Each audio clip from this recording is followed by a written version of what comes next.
எந்த நிமிடமும் பதட்டத்தில் இருந்து கொண்டிருக்கும் சீன இந்திய எல்லையில் நடைபெறுகின்ற அச்சம் தருகின்ற காட்சிகளைத்தான் தற்பொழுது நீங்கள் பார்த்துக் கொண்டிருக்கின்றீர்கள்.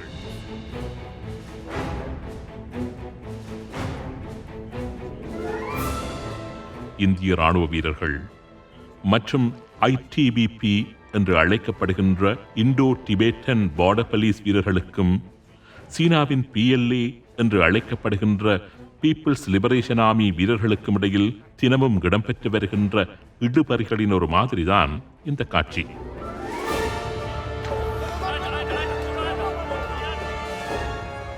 கடந்த 2020 ஆண்டு மே மற்றும் ஜூன் மாதங்களில் இந்திய சீன எல்லை பிரதேசங்களான லடாக், சிக்கிம், கல்வான் போன்ற பிராந்தியங்களில் ஏற்பட்ட கைகலப்புகளில் 2 தரப்பிலும் பல உயிர்கள் பலியாகி இருந்தன.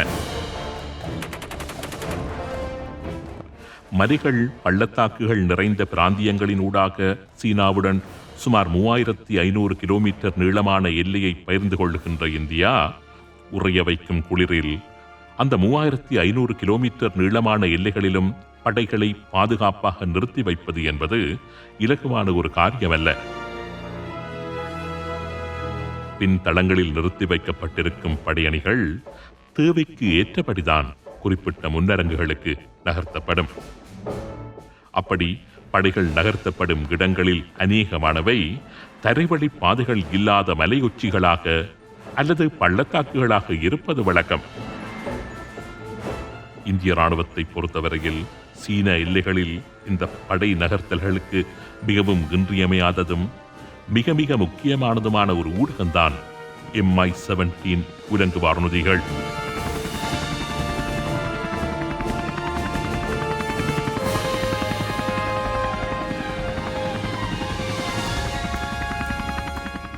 மிக குறுகிய காலத்திற்குள் அதிக எண்ணிக்கையிலான படைகளை முன்னரங்க நிலைகளுக்கு நகர்த்துவதற்கும் படைத்துறை தளபதிகளை ஆயுத தளபாடங்களை கொண்டு செல்வதற்கும் என்று இந்திய வான்படை சுமார் 200 MI-17 உலங்கு வானூர்திகளை கொள்வனவு செய்து பாவனையில் ஈடுபடுத்தி வருகின்றது.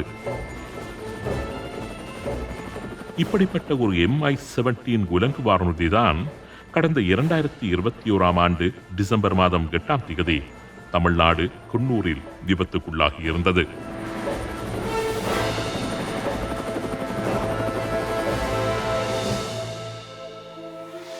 இந்தியாவின் முப்படைகளின் தளபதி ஜெனரல் பிபின் ராவத் உட்பட 14 பேர் அந்த விபத்தில் கொல்லப்பட்டிருந்தார்கள்.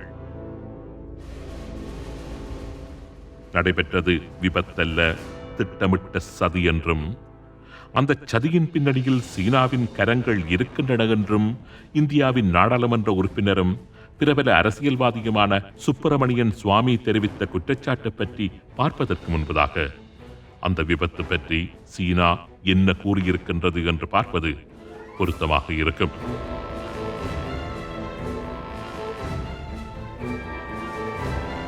சீனாவின் ஆளும் கம்யூனிஸ்ட் கட்சியின் உத்தியோகபூர்வ ஊடகம்தான் குளோபல் டைம்ஸ். இந்தியாவின் முப்படை தளபதியின் மரணம் பற்றியும் உலங்கு வானூர்தியின் விபத்து பற்றியும் கருத்து தெரிவித்திருந்த சீனாவின் குளோபல் டைம்ஸ் ஊடகம் அந்த சம்பவம் வெறுமனே இந்திய ராணுவத்தின் ஒழுக்கமின்மையை மட்டும் வெளிப்படுத்தி நிற்கவில்லை, மாறாக இந்திய ராணுவத்தின் போர் தயாரிப்பு பற்றாக்குறையையும் அம்பலப்படுத்தியுள்ளது என்று குறிப்பிட்டிருந்தது. அத்தோடு இந்திய ராணுவத்தின் நவீனமயமாக்கலுக்கு விழுந்த பலத்த அடி என்றும் தளபதி பிபின் ராவத்தின் மரணத்தை அந்த சீன ஊடகம் விவரித்திருந்தது. இந்திய ராணுவத்தின் நவீனமயமாக்கலின் ஒரு முக்கிய வடிவம்தான் தளபதி பிபின் ராவத். சீனாவுடனான நெருக்கடிகள் ஏற்பட்டதை தொடர்ந்து இந்தியாவின் முப்படைகளின் தளபதிகளுடனான சந்திப்பை நாளாந்த அடிப்படையில் மேற்கொண்டு வந்த தளபதி பிபின் ராவத் மேற்குலக நாடுகள் போர்க்கால நடவடிக்கைகளை எவ்வாறு மேற்கொள்கின்றனவோ கிட்டத்தட்ட அதே பாணியிலான மாற்றங்களை இந்திய படையினர் மத்தியில் ஏற்படுத்தி வந்திருந்தார். சீனாவுடனான ஒரு யுத்தத்தை எதிர்கொள்ளும் வகையில் இந்திய படைகளை ஒரு உச்சக்கட்ட தயார் நிலைக்கு கொண்டு வந்த பெருமை தளபதி பிபின் ராவத்தையே சாரும். பிபின் ராவத் இந்தியாவின் RSS அமைப்பின் நன்மதிப்பை பெற்ற தளபதி என்பதால் இந்திய படைத்துறையை நவீனமயப்படுத்துவதிலும் முக்கியமான ஆயுதங்களை வாங்கி குவிப்பதிலும் எந்தவித விட்டுக் கொடுப்பும் இல்லாமல் செயற்படுவதற்கான சாதகம் அவருக்கு இருந்து வந்தது. ஆக பிபின் ராவத்தின் இழப்பு என்பது சீனா கூறுவது போன்று இந்திய ராணுவத்தின் நவீனமயமாக்கலுக்கு விழுந்த பலத்த அடி என்பதில் சந்தேகமில்லை. ஆனால் இந்திய தளபதியின் விபத்து தொடர்பாக சீனா வெளியிட்ட மற்ற கருத்துக்கள் யதார்த்தத்தை கடந்து ஒரு சூழ்ச்சியின் நோக்கத்தில் வெளியிடப்பட்ட கருத்துக்கள் என்று கூறப்படுகின்றன. MI-17 உலங்கு வானூர்திக்கு ஏற்பட்ட விபத்து தொடர்பாக சீன ஊடகம் வெளியிட்ட மற்ற கருத்துக்கள் இந்திய விமானப்படை தொடர்பான நம்பிக்கையினத்தை இந்தியாவின் தரைப்படைக்கும் பொதுமக்களுக்கும் ஏற்படுத்தும் நோக்கத்தில் உருவாக்கப்பட்டதாக கூறுகின்றார்கள் நோக்கர்கள்.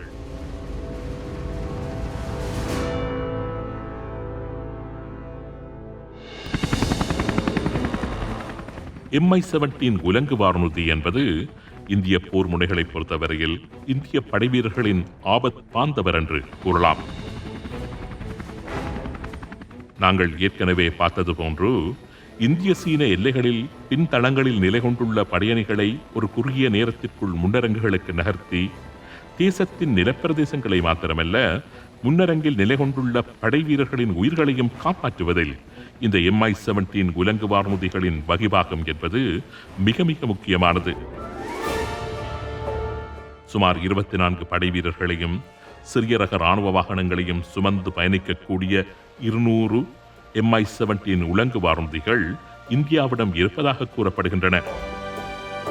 இந்தியாவுக்கென்று ரஷ்யாவிடம் இருந்து கொள்வனவு செய்யப்பட்ட பல MI-17 உலங்கு வானூர்திகளில் AT-16 Vikhr air to surface missiles ஏவுகணைகள் விசேஷமாக பொருத்தப்பட்டுள்ளதும் தரையிறக்கத்திற்கும் படை நகர்த்தல்களுக்கும் அவை பெரிதும் இன்றியமையாதவை என்று கருதப்படுகின்றது.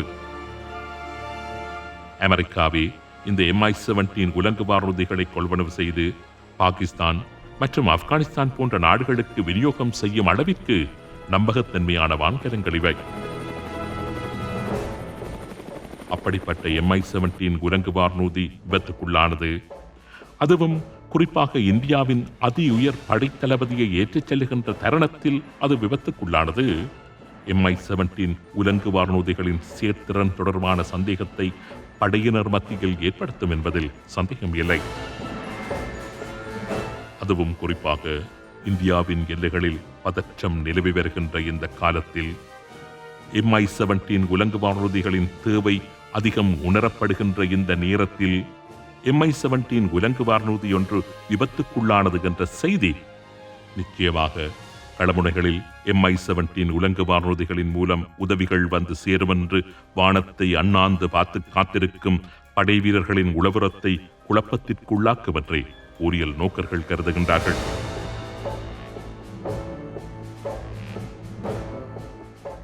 ஏற்கனவே இதேபோன்று MI-17 உலங்கு வானூர்திகள் விபத்துக்குள்ளான அல்லது ஏவுகணை தாக்குதலுக்குள்ளான ஒரு சில சம்பவங்கள் இந்தியாவின் வரலாற்றில் இருக்கின்றன.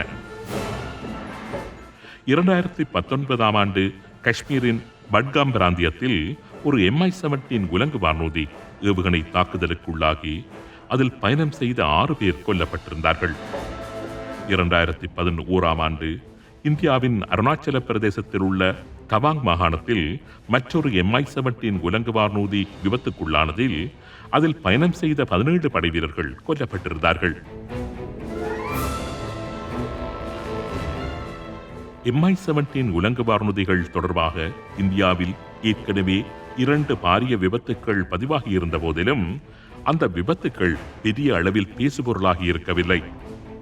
ஆனால் தளபதி பிபின் ராவத் பயணம் செய்த MI-17 உலங்கு வானூர்தியின் விபத்து பல்வேறு தளங்களிலும் பேசுபொருளாகியுள்ளதுடன் பல்வேறு கேள்விகளையும் சந்தேகங்களையும் பல மட்டங்களிலும் ஏற்படுத்தி வருகின்றது.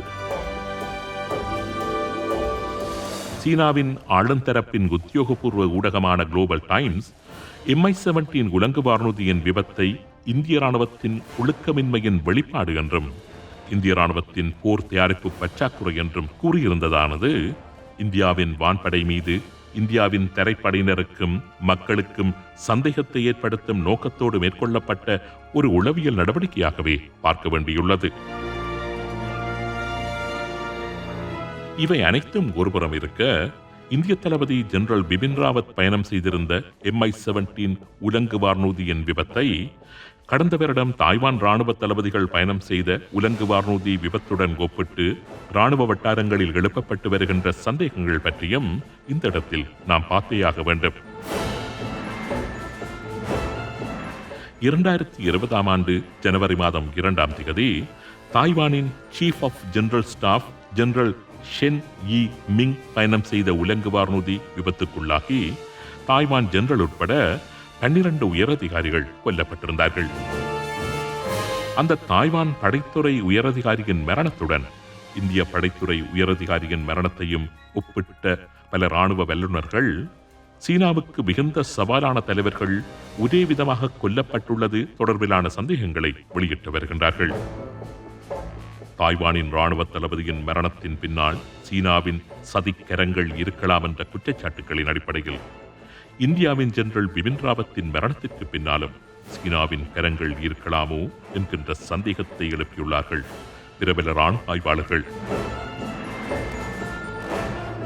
குன்னூரில் நடைபெற்றது விபத்தல்ல, திட்டமிட்ட சதி என்றும் அந்த சதியின் பின்னணியில் சீனாவின் கரங்கள் இருக்கின்றன என்றும் இந்தியாவின் நாடாளுமன்ற உறுப்பினர் சுப்பிரமணியன் சுவாமி உட்பட பல தரப்புகளும் பகிரங்கமாக குற்றம் சுமத்தியிருந்ததை இந்த அடிப்படையிலேயே நாம் அணுகியாக வேண்டியிருக்கின்றது.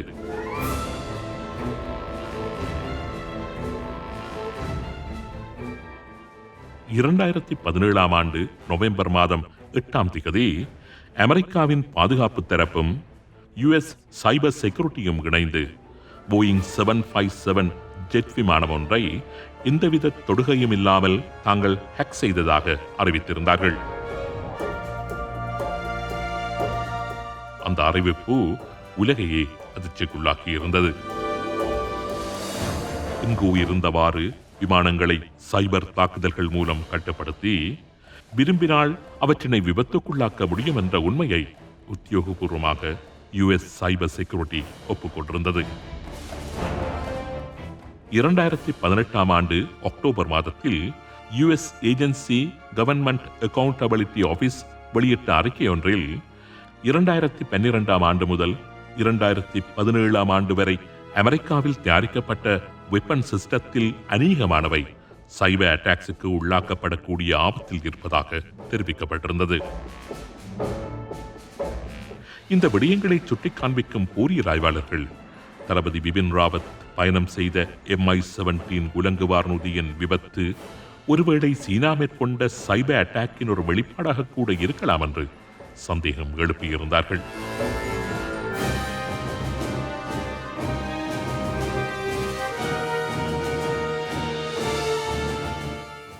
இன்றைய நவீன போரியல் உலகில் 2 முக்கியமான போரியல் தந்திரோபாயங்கள் வல்லரசு தேசங்களினால் கடைபிடிக்கப்பட்டு வருகின்றன. முதலாவது கிரே ஜோன் டாக்டிக்ஸ், இரண்டாவது ஹைபிரைட் வார்ஃபேர்.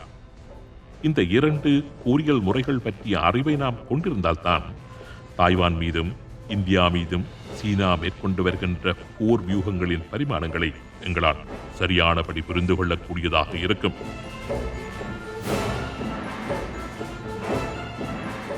தற்பொழுது வல்லரசு தேசங்களுக்கிடையே கடைபிடிக்கப்பட்டு வருகின்றதும் அடுத்து வருகின்ற தசாப்தங்களில் வகுக்கப்படக்கூடிய வியூகங்களாக இருக்கும் என்று எதிர்பார்க்கப்படுகின்றதுமான இந்த 2 போரியல் தந்திரோபாயங்கள் நுணுக்கங்கள் பற்றி அடுத்த உண்மையின் தரிசனம் நிகழ்ச்சியில் விரிவாக பார்ப்போம்.